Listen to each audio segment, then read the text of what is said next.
Hello everyone, welcome to our YouTube channel CR exam point. दोस्तों, अपने पहले YouTube channel का नाम था यूट्यूब, जिसको अब हमने चेंज करके बना दिया है CR एग्ज़ाम पॉइंट। चेंज करने का कोई ख़ास कारण तो है नहीं, तो कई बार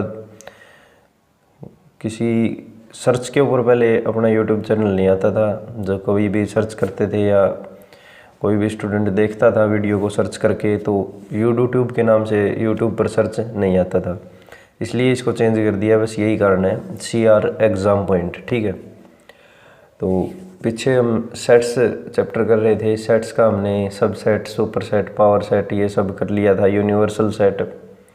अब उससे आगे सेट को हम करने वाले हैं, तो चलिए शुरू करते हैं।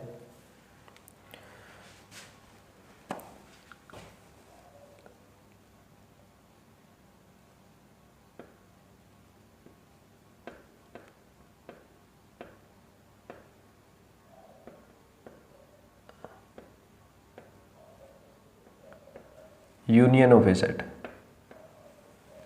यूनियन ऑफ ए सेट क्या होता है? देखिए, यूनियन ऑफ ए सेट को हम एक एग्जांपल से समझते हैं। जैसे ए एक सेट है और एक सेट बी है। ए के अंदर कुछ एलिमेंट है, जैसे 1 2 3 5 7, ठीक है। और बी सेट के अंदर भी कुछ एलिमेंट है, 4 6 5 3 और 8, ठीक है। तो ए यूनियन बी क्या हुआ? A union B. देखिए, यूनियन ऑफ सेट को रिप्रेजेंट किया जाता है इस साइन से, ए यूनियन बी। ये यू जैसा दिखने वाला जो साइन होता है, इससे रिप्रेजेंट किया जाता है ए यूनियन बी को। अब ए यूनियन बी क्या होगा? ए यूनियन बी के अंदर वो सभी एलिमेंट्स आते हैं जो ए के अंदर होते हैं और जो बी के अंदर होते हैं। रिपीटेशन हम इनकी नहीं करते। तो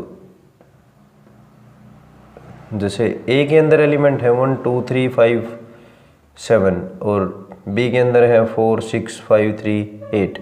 अब जो ए के सारे एलिमेंट है वो इसके अंदर लिख दीजिए और बी के जो सारे एलिमेंट वो लिख दीजिए। बस जो रिपीटेशन होती है उनको हम एक बार लिखेंगे, मतलब 1 टाइम।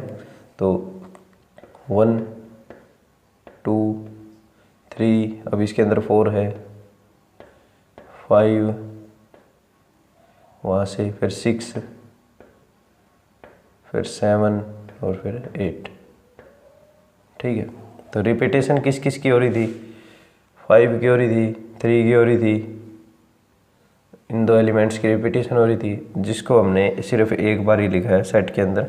तो ए यूनियन बी जो सेट होता है वो क्या होता है? ए के सभी एलिमेंट और बी के सभी एलिमेंट हम एक कंबाइंड करके लिख दें एक सेट के अंदर, वो सेट होगा ए यूनियन बी, ठीक है। ए यूनियन बी के अब एक एग्जांपल समझ लेते हैं, चलो, और एक लाइव एग्जांपल समझ लेते हैं। आपकी क्लास के अंदर मान लीजिए 20 लड़कियां और 20 लड़के हैं, ठीक है।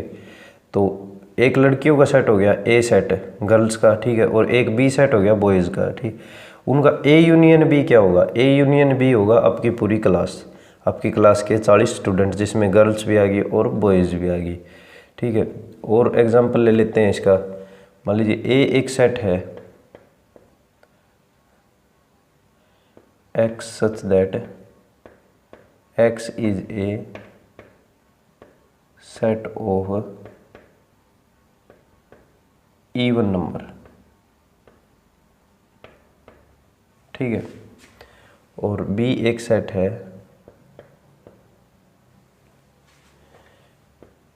x such that x is a set of odd number. इसको मैंने टेबुलर फॉर्म में लिखा हुआ है, सॉरी, सेट बिल्डर फॉर्म में लिखा हुआ है। टेबुलर फॉर्म तो ऊपर वाली थी, ठीक है। तो ए यूनियन बी क्या होगा? A union B is equal to N. A union B N कैसे होगा?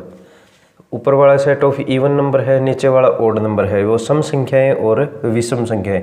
जब सम संख्या और विषम संख्याओं को एक साथ एक सेट में लिख देंगे तो क्या हो जाएंगे? वो नेचुरल नंबर्स, ठीक है, 1 2 3 4 से आगे तक। तो नेचुरल नंबर का सेट बन जाएगा ए यूनियन बी। ठीक है, तो ये यूनियन का कॉन्सेप्ट था। इसको आप डायग्रामेटिकली भी समझ सकते हैं कि यूनियन ऑफ सेट क्या होता है।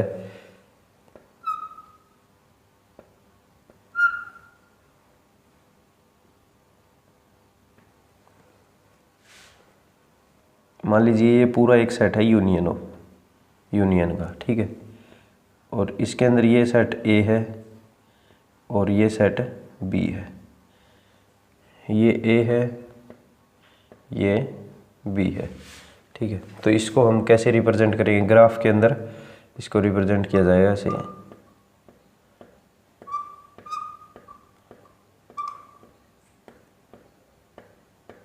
तो इसको पूरे को हम शेडेड एरिया बना देंगे इसका। ठीक है, तो ए यूनियन बी को रिप्रेजेंट करने के लिए ये ग्राफ होता है।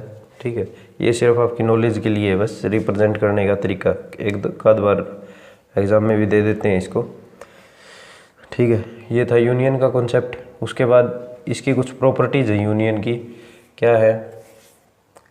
यूनियन कम्यूटेटिव होता है। कम्यूटेटिव प्रॉपर्टी होती है जैसे A union B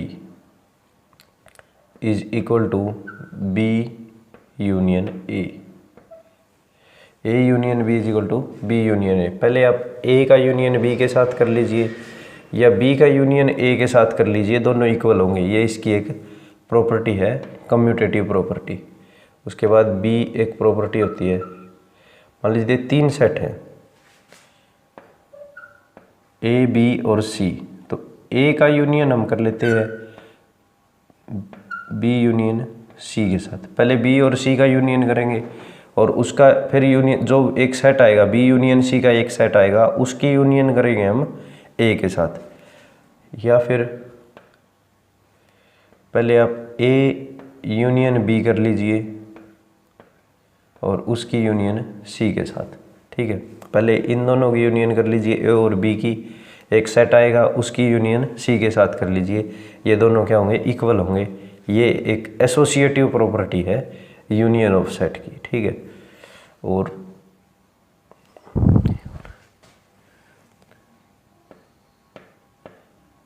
A union A, अगर एक सेट ए की यूनियन आप ए के साथ निकालते हैं तो वो सेट ए ही होगी। ठीक है, एक ये इसकी प्रॉपर्टी होती है।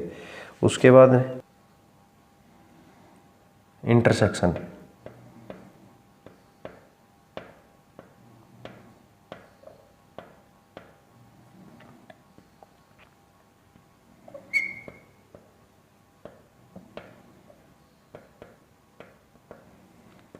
Intersection of a set. Intersection of set क्या होता है? यूनियन का बिल्कुल अपोजिट होता है इंटरसेक्शन ऑफ ए सेट।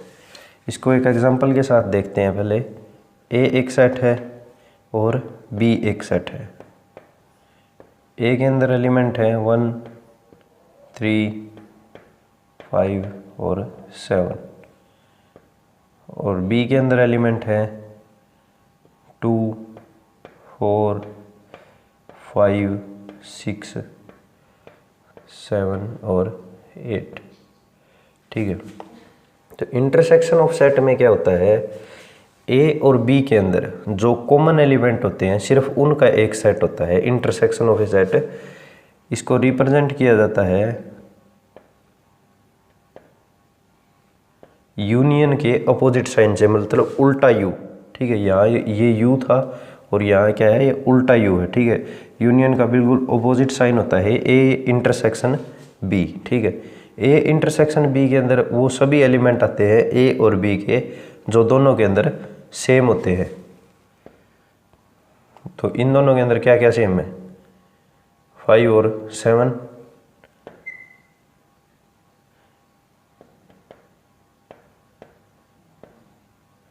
तो ए इंटरसेक्शन बी के अंदर क्या आएगा? सिर्फ 5 और 7 दो एलिमेंट आएंगे। तो ये होता है intersection of a set. Intersection of set को हम ग्राफ में कैसे रिप्रेजेंट करते हैं? मान लीजिए ये ग्राफ है,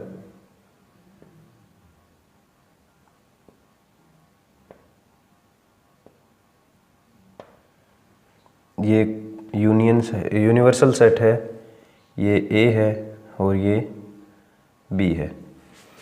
तो इसको हम रिप्रेजेंट करते हैं सिर्फ ये एरिया जो है इनका कॉमन जो एरिया है उसको शेडेड करके हम इसको रिप्रेजेंट करते हैं। तो ए और बी का इंटरसेक्शन जो होगा वो इससे डिनोट किया जाएगा, ठीक है। तो ये इसका ग्राफ है, इसकी भी कुछ प्रॉपर्टीज़ है।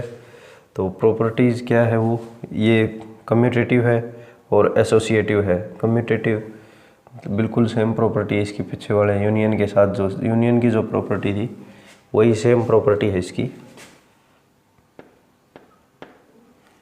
अगर ए का इंटरसेक्शन निकाले बी के साथ वो इक्वल होगा बी का इंटरसेक्शन ए के साथ, ठीक है। पहले ए का बी के साथ इंटरसेक्शन निकाल लें या बी का ए के साथ निकाल दें, वो दोनों सेम होंगे। तो ये क्या है, कम्यूटेटिव प्रॉपर्टी है इसकी। और दूसरी क्या है, अगर 3 सेट है मान लीजिए, तो पहले हम बी का इंटरसेक्शन सी के साथ निकाल दें, एक सेट आएगा। उसका इंटरसेक्शन ए के साथ निकाल दें, वो इक्वल होगा। पहले हम ए का इंटरसेक्शन बी के साथ निकालें, जो सेट आएगा उसका इंटरसेक्शन हम सी के साथ निकालें। तो ये एसोसिएटिव प्रॉपर्टी है जो ये क्वालिफाई करता है। तो ये इंटरसेक्शन ऑफ सेट भी अपना यहीं तक था। ये नेक्स्ट आता है डिसजॉइंट ऑफ सेट।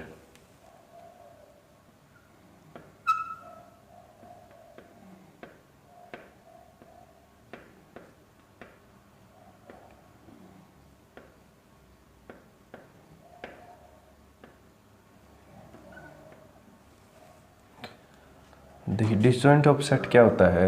मान लीजिए 2 सेट है, ए एक सेट है और बी एक सेट है।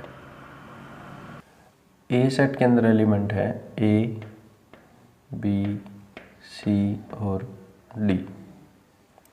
बी के अंदर एलिमेंट है ई, एफ, जी और एच। ठीक है, किसी भी 2 एलिमेंट के बीच में कोमा लगाना बहुत ज़्यादा ज़रूरी होता है। अगर आप कोमा नहीं लगाते हो तो वो एक दोनों जो है वो एक सिंगल एलिमेंट की तरह गिने जाते हैं। तो अब ए और बी का हम डिसजॉइंट सेट कैसे निकालते हैं। देखिए ए का इंटरसेक्शन निकाला जाए बी के साथ, अगर वो फाई के इक्वल हो तो वो दोनों क्या है, डिसजॉइंट सेट है। फाई के इक्वल कब आएगा, जब ए और बी के अंदर कोई भी एलिमेंट सेम नहीं होगा, कॉमन नहीं होगा। तो ए के अंदर जो एलिमेंट है और बी के अंदर जो एलिमेंट है उनमें से कोई भी एलिमेंट अपना क्या है, सेम नहीं है। तो ये दोनों क्या है, इनका अगर इंटरसेक्शन निकाला जाएगा तो वो क्या आएगा, फाई के इक्वल आ जाएगा। मतलब इनके अंदर कोई भी एलिमेंट कॉमन नहीं है। तो ये होते हैं ए और बी डिसजॉइंट सेट, ठीक है। डिसजॉइंट का छोटा सा कॉन्सेप्ट था, बस इतना ही। उसके बाद आता है कॉम्प्लीमेंट ऑफ ए सेट।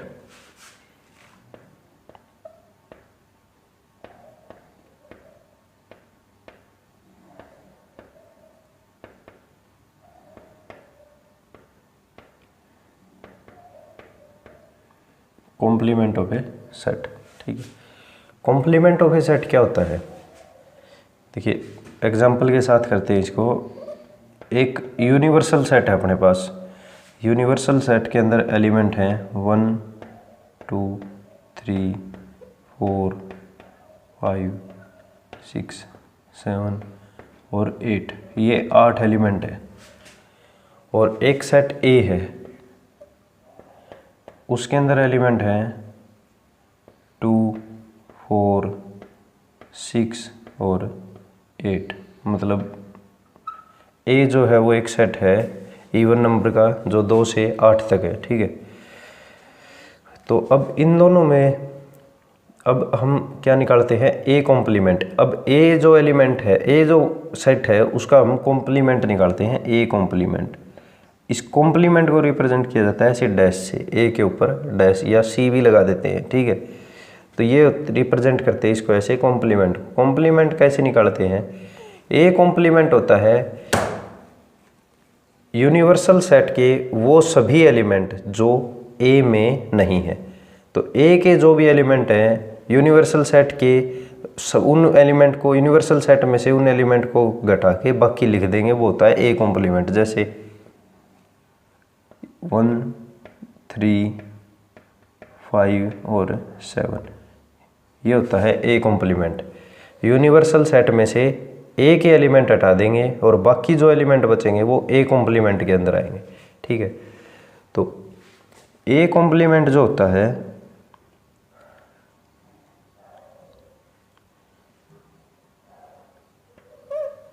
इसको हम कैसे रिप्रेजेंट करते हैं, x such that x belongs to universal set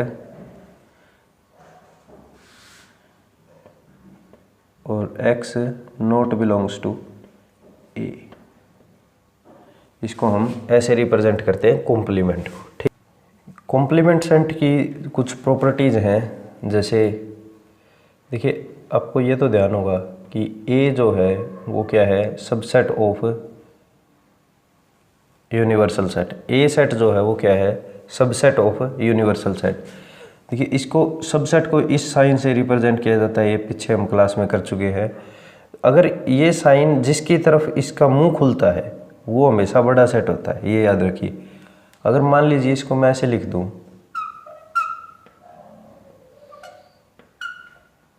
इसका मीनिंग क्या हो गया, इसका मीनिंग हो गया ए इज ए सुपर सेट। ठीक है, ये सुपर सेट को रिप्रेजेंट करता है। और अगर इसको ऐसे लिखा जाए,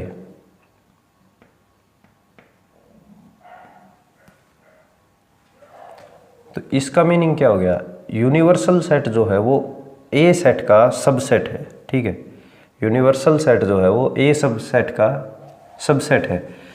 और यूनिवर्सल सेट जो होता है वो हमेशा किसी भी सेट से बड़ा होता है। यूनिवर्सल सेट कोई भी सेट हो उससे हमेशा बड़ा रहेगा।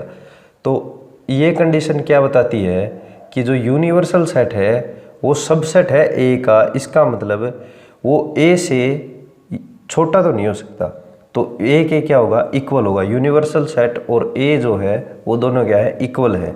ठीक है, तो ए इस कंडीशन के अंदर ए का कॉम्प्लीमेंट निकाला जाए, यहाँ से ए का कॉम्प्लीमेंट निकाला जाए तो वो फाई के इक्वल होगा, क्योंकि इन दोनों के बीच में कोई भी एक भी ऐसा एलिमेंट नहीं है जो यूनिवर्सल सेट में हो और ए के अंदर ना हो।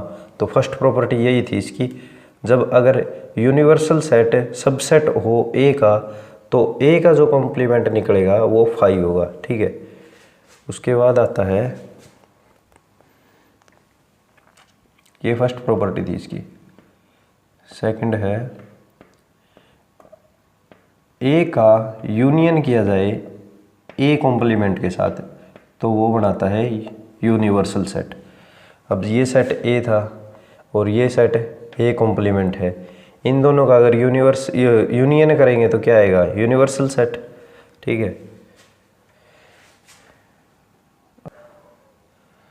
थर्ड प्रॉपर्टी क्या है, सेट ए का अगर इंटरसेक्शन किया जाए ए कॉम्प्लीमेंट के साथ तो वो भी फाई के इक्वल होगा, क्योंकि ए और ए कॉम्प्लीमेंट के अंदर कोई भी एलिमेंट कॉमन नहीं है।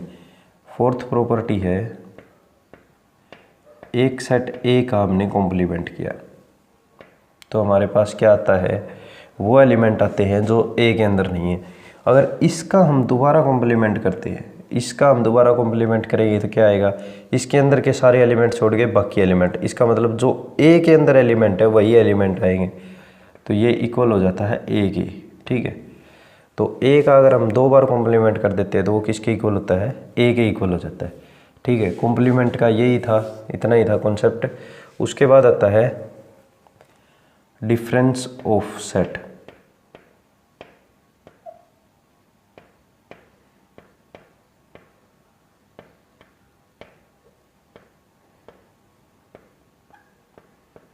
डिफरेंस ऑफ सेट क्या होता है, डिफरेंस ऑफ सेट मान लीजिए ए एक सेट है और बी एक सेट है। ए के अंदर एलिमेंट है 1 2 3 4 और 5, बी के अंदर एलिमेंट है 3 4 6 और 7। अब हमने निकालना है ए माइनस बी। डिफरेंस का मीनिंग यही होता है कि हम ए में से बी को सब्सट्रैक्ट करें या बी में से ए को सब्सट्रैक्ट करें। तो हम सबसे पहले करते हैं ए माइनस बी। तो ए माइनस बी क्या होगा, डिफरेंस ऑफ सेट में ए माइनस बी क्या होगा, ए माइनस बी वो होता है जिसके अंदर ए के वो सारे एलिमेंट आते हैं जो बी के अंदर नहीं है, और जो बी के अंदर होते हैं वो माइनस हो जाते हैं। जैसे अब 3 और 4 ये दोनों ए के अंदर एग्जिस्ट करते हैं, तो इसका मतलब ये दोनों तो इसके अंदर से माइनस हो गए, बचा क्या 1 2 और 5। हम सिर्फ ए को देखते हैं, ए के अंदर कौन कौन से एलिमेंट बचे हैं, बी को हम नहीं देखेंगे, बी के अंदर कुछ भी बचा हो चाहे ना बचा हो, ठीक है। कॉमन एलिमेंट माइनस हो जाते हैं और जो बचे हुए एलिमेंट होते हैं ए के वो सारे हम ए माइनस बी के अंदर रिप्रेजेंट करते हैं, ठीक है। और इसका उल्टा बी माइनस ए निकाला जाए तो बी माइनस ए क्या होगा, बी माइनस ए बी के वो सारे एलिमेंट जो ए के अंदर नहीं है, तो बी माइनस ए आएगा 6 और 7, क्योंकि 3 और 4 तो इसके अंदर से माइनस हो जाएगा, ए का हमने कुछ देखना ही नहीं होता, बी का है 6 और 7 बचेंगे, तो ये हो गया बी माइनस ए। तो इससे ये प्रूव होता है कि A minus B is not equal to B minus A, ठीक है। ये इसकी एक प्रॉपर्टी भी होती है इससे डिफरेंस ऑफ सेट की, कि जो a माइनस बी होगा वो b माइनस ए के इक्वल नहीं होगा। तो हम इसको कैसे लिख सकते हैं, a minus B is equal to x such that x belongs to a but x not belongs to b, ठीक है। a माइनस बी में क्या होगा, x के वो एलिमेंट होंगे a के सारे जो a के अंदर तो है लेकिन b के अंदर नहीं है, ठीक है। और b माइनस ए इसका बिल्कुल उल्टा होता है, x such that x belongs to b but x not belongs to a, ठीक है। तो हम इसको ऐसे रिप्रेजेंट करते हैं a माइनस बी और b माइनस ए। इसको ग्राफिकली कैसे रिप्रेजेंट करेंगे a माइनस बी और b माइनस ए को, देखिए a माइनस बी को हम ऐसे रिप्रेजेंट कर सकते हैं ग्राफिकली,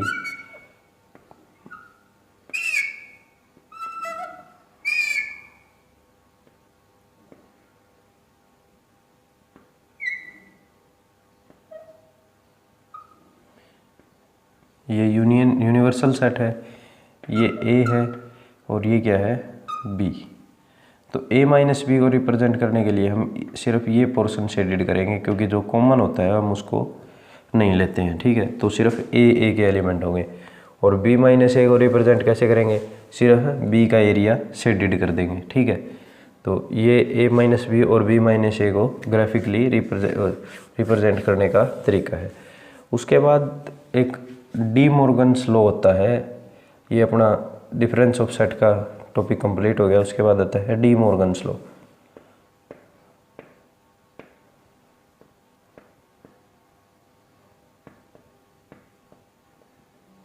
ये क्या होता है, देखिए डी मॉर्गन्स लॉ होता है कॉम्प्लीमेंट और यूनियन या इंटरसेक्शन का कॉम्बिनेशन। जैसे ए एक सेट है, उसका हमने निकाल दिया इंटरसेक्शन बी के साथ, ठीक है, और उसका कर दिया हमने कॉम्प्लीमेंट, ठीक है।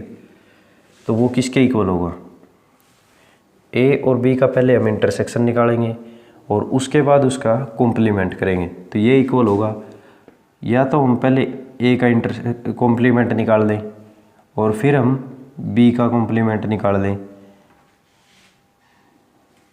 और फिर हम उसकी करवा दें यूनियन, ठीक है। ए का कॉम्प्लीमेंट निकाले पहले, फिर बी का कॉम्प्लीमेंट निकाले और उन दोनों ही क्या करवा देंगे, यूनियन, इसके इक्वल होगा, ठीक है। ये तो फर्स्ट था।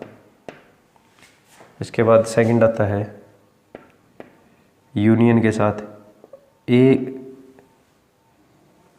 एक सेट है, उसका अगर हमने यूनियन निकाल दिया बी के साथ और उसका करवा दिया हमने कॉम्प्लीमेंट, तो वो किसके इक्वल होगा, या तो हम पहले ए का कॉम्प्लीमेंट निकाल दें फिर हम बी का कॉम्प्लीमेंट निकाल दें और उन दोनों ही क्या करवा दें, इंटरसेक्शन, ये दोनों क्या होंगे, इक्वल हो गए, ठीक है। तो ये होता है डी मॉर्गन्स लॉ।